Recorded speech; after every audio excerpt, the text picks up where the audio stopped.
Hey everyone, this is Kiwijelly, and what I want to talk about today is how to be an ally for the Black Lives Matter movement. I'm sure a lot of you have heard about the killing of George Floyd by a member of the police. This video obviously went viral, and I think in the wake of that, a lot of people have seen this video and want to in some way help. I want to talk about reactions that I've seen that are literally racist. So first of all, on the Black Lives Matter movement, Black Lives Matter shouldn't just be said by black people. We need to remain aware that this is an ongoing situation, and it isn't just this police officer that committed this horrible act, this abhorrent act, isn't one lone person behaving that way. These are a series of murders that keep happening, not just in America but in the UK as well, and it needs to be talked about, it needs to be highlighted. What I'm going to talk about today is some of the reactions that I've been seeing that are extremely unhelpful and racist as well, and I want to talk about why they are problematic and why they are racist and why we need to stop doing it. And I think it's important to help in any way you can, and I will be talking about ways to help at the end of this video as well, like tangible things that we can all do. Now, when we talk about white privilege and when we talk about power and when we talk about police brutality, what the crux of it all is that we look at everything through a lens of whiteness. Whiteness is the norm. Whiteness is what is correct. It's what is right. It's what is beautiful. And we are told this over and over again. It's a case of not seeing black lives worth as much as white lives. And that is the issue that we are facing. Now, the other issue that we have is that people don't like to accept their privilege. I've heard people say that to say that white people have privilege is racist in itself. It's not. It's really not. White privilege doesn't mean that you don't have problems. White privilege is the ability to be seen as an individual. You don't have the problem of being judged by your skin tone. And even in the way that white people are maybe judged now for what they say, there's a lot of talk around, oh, you can't say anything these days, or oh, we have to be so PC. It's because everything that you were saying was wrong. It's because everything that we have come from, the history that we are steeped in, that this country is steeped in, that America is steeped in, is wrong and has been wrong for a very long time. And it's only now that it's luckily starting to seep into our language, but still there is such a long way to go.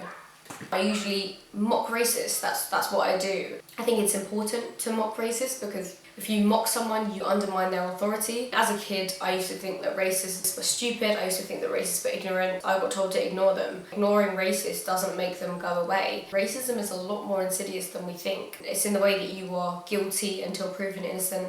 And if you do feel guilty when your white privilege is pointed out to you, if it makes you feel uncomfortable, it's supposed to make you feel uncomfortable. It's supposed to make you feel disgusted even, because that is how we move on from it and that's how we change. We all have a responsibility to educate ourselves and to learn from things and grow and be better. So common reactions to the Black Lives Matter. Number one, but all lives matter. Yeah, I wished all lives matter. I wish that they did. Unfortunately, they don't, and that is why we have the Black Lives Matter movement. I'm not going to put it into a metaphor. I'm not going to say, oh, it's like houses are burning and blah, blah, blah, because why do we have to keep breaking things down into metaphors before people believe that everyone should be treated as equal? I find it infuriating, and it makes me so angry that I see all of these metaphors being shared, not by the people that are sharing it, but by the fact that we have to break things down so much to say a simple point, to say that, yes, all lives should matter. That's what we're trying to tell you, but we're trying to tell you that they don't. And we're trying to tell you that black lives don't mean as much at the moment. Black lives are being dehumanized. And that is why we need to collectively come together to try and change that and to try and tackle it. And it will be uncomfortable, but that is the point. The point is that it's uncomfortable. Secondly, why do you feel the need to use violence? They didn't start the violence. The violence hasn't ever been started by black people or by people of colour. We have to educate ourselves on the history and what has led us to this point. Trayvon Martin, 17-year-old boy shot by George Zimmerman. George Zimmerman, he didn't get any jail time, he was acquitted, and not only was he acquitted, but he sold the gun that he used to kill Trayvon Martin for over £300,000. They let him keep the gun. I find that so disgusting and so sickening that even was allowed to happen. But also he has sued Trayvon Martin's family for $100 million for defamation of character. He sued the family of the black boy that he killed. Platforms, again and again and again, platforms are given to these racist people.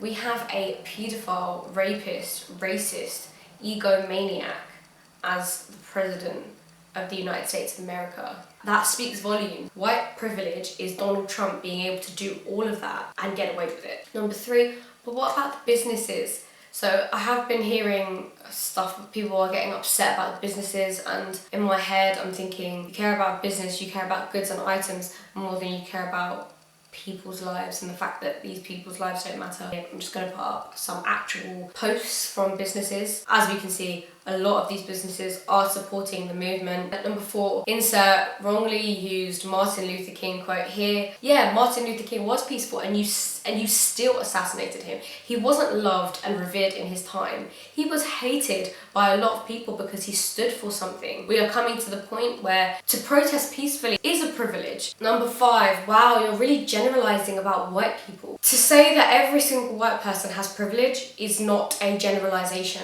It is the absolute truth. Nothing else has been truer. Number 6, this one is a ridiculous one. This friend of mine posted about George Floyd, and a white woman commented saying that it was all a stunt organised by some guy. To say that something is not real or to say that something did not happen, you are gaslighting people and you are saying that their experiences don't matter. That is abhorrent. For a black person who said, I have experienced being treated in this way, and you say it hasn't happened, you are invalidating their experience to make yourself feel better, to feed your ego. I've seen people not even acknowledge what's happened to George Floyd or to any of the other black people that it's happened to, because George Floyd is not the first person for this to happen to. No, Trayvon Martin, Breonna Taylor, Ahmaud Arbery, all of those names that we're hearing, these are the ones that have been caught on camera. We're not even getting a true picture of every single person this has happened to. Number 7, I've seen people talk about the looting and saying how bad the looting is, but not even acknowledge that black people are being killed for no reason other than being black. Why are you focusing on this one element? Why are you focusing on looting?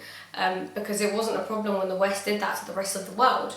It wasn't a problem. It was not a problem that America is built on the backs of slaves. It's not a problem that the British Empire stole so much from across the world. That isn't a problem, but the fact that a couple of things have been taken from different stores, that's apparently a huge problem. You have no legs to stand on. Highlighting that, not highlighting the other injustices that have come before that. You are literally choosing to only see parts of history. Number 8, but I have black friends, or but my black friend said, or but I'm with a black person. It doesn't matter. You can still perpetuate racism, and you can still even perpetuate white supremacy and have all the black friends in the world. You can still do that. Number 9, why do people only care because it was perpetrated by a white person? Blah, blah, blah. See, that's the thing. People don't actually usually care when it's perpetrated by a white person. It doesn't get reported by the mainstream media.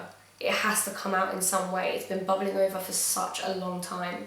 Police officers have been getting away with it again and again and again, and the joke of it all is that even if he goes to prison for life, there are countless other police officers that have done other things and gotten away with it and will never be named. We'll never know who they are. Number 10, but I haven't done anything wrong, so why are you picking on me? It isn't about whether or not you have done something wrong. If you are white, you have white privilege, and also you benefit from the system that actively dehumanizes black people. You benefit from that system. You have to be aware of it, because it's only if you are aware of it that we can all work to dismantle it. It can't just be solely led by black people. It can't just be solely led by people of colour. It has to have white people behind it. So what can we actually do about it? Especially in a situation like this, I would say check up on your black friends and see how they are, but I wouldn't necessarily say ask their advice on every single thing, because it can be exhausting and it can be draining. Stop assuming that things need to go viral in order for a change to be made. This is stuff that we should be talking about anyway. Research. Do your research. Obviously, stay on top of what's happening in the present, but as one of my close friends Ray said, learn about your history, learn about how the past affects today. It's so complex and it's so deep rooted as to how slavery has affected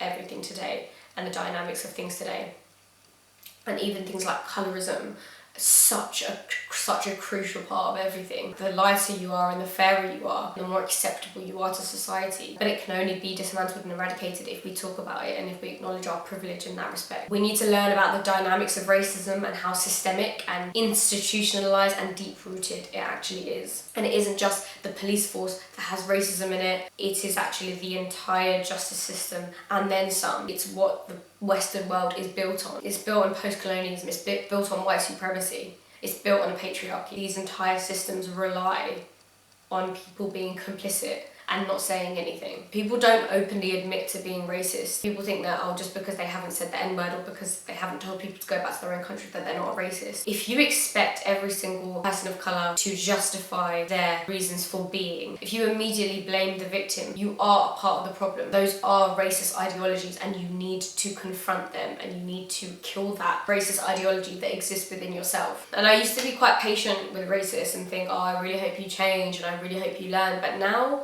I hope you get every single thing that's coming to you. There will be a time where you will be absolutely irrelevant. Your opinion will be silenced before it can even come out of your uneducated mouth. I'm not threatening anyone, obviously.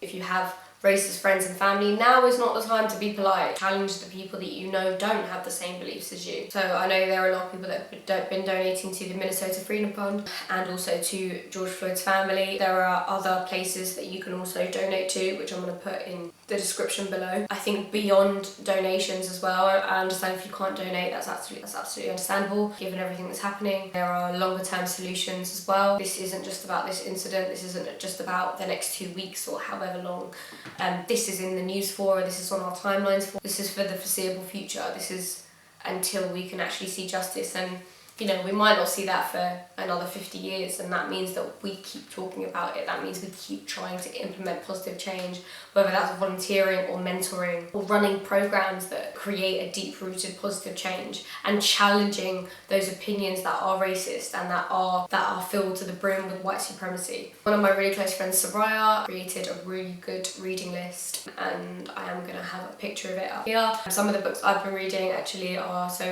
I love Natives by Akala, also reading Why I'm No Longer Talking to White People About Race by Reni Eddo-Lodge, and also Colour of Madness, which is an anthology about mental health with women of colour. Again, like, mental health is something that's not talked about intersectionally. We only really talk about it, again, through a lens of whiteness. Reni Eddo-Lodge, one of the things that she said about her book is that if you do buy it, please do match fund to a charity, for example the Minnesota Freedom Fund, borrow it from a library, and the reason is because she doesn't feel good about her book going viral every time a black person is killed. I think that we all need to be thinking in a similar way and actually work to create some positive change. It's not going to be comfortable and it's not going to be easy and it's not going to be quick, but I think we'll get there. Thank you so much for watching.